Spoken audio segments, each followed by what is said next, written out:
What you didn't know about England's most famous king, King Henry VIII's wheelchair. In my book, Disability and the Tudors, I have actually dedicated an entire chapter to Henry VIII's health. At the beginning of his reign, he was physically fit, physically active. He was out there jousting, he was out there hawking, he was out there changing his horses like 3 or 4 times a day during one hunt. And gradually over a period of time, from about January 1536, when he had that really bad fall from his horse and the horse crushed his leg, he had a really, really bad ulcer in his thigh. And it never closed properly. It was always infected. It was always becoming inflamed. And over the rest of his reign, got periodically worse. He had to spend days where he had complete bed rest. And there are accounts of him walking down a passageway in one of the palaces, and you'd be able to smell him before you could see him, because the wound of the ulcer was just so putrid. And because of the ulcer, and because of the fact that he couldn't continue doing all his sporting things, his jousting, his hunting and his hawking and all that kind of thing, he was still eating the copious amounts of food that he'd eaten throughout his life, mostly meats and proteins. The nobility and royalty didn't eat lots of vegetables and fruit because they considered it to be peasant food, because it was cheap. And they would have that kind of diet all the time, which would then cause all these different problems with possible diabetes, heart problems, the bulky weight of his obesity.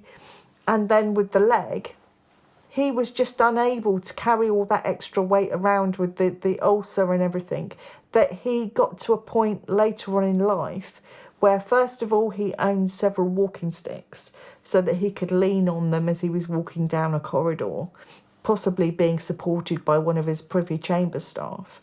And the walking stick had a whistle on it, so that if he found he misstepped, fell over, tripped up, if he was on his own, which was probably very rare, he could then blow on the whistle and summon somebody to come and help him up.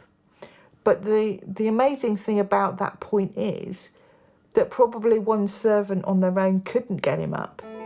As he aged and as his ulcerous legs continued to get worse and his mobility lessen and lessen and lessen over time as he got older, he had to have wheelchairs to help him around court. And these wheelchairs weren't always seen by the whole of the court, the public court. They might be only seen by his closest attendants. And so he actually owned 3.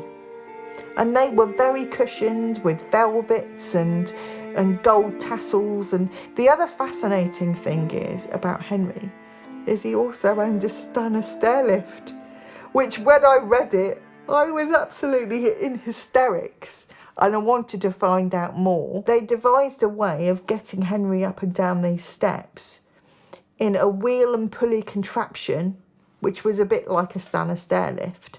Henry VIII, being ill or having any form of disability, whether it would be a mental disability after the joust with brain damage or physical disability with his ulcers, etc., and having to use a wheelchair, it would have been seen as something derogatory.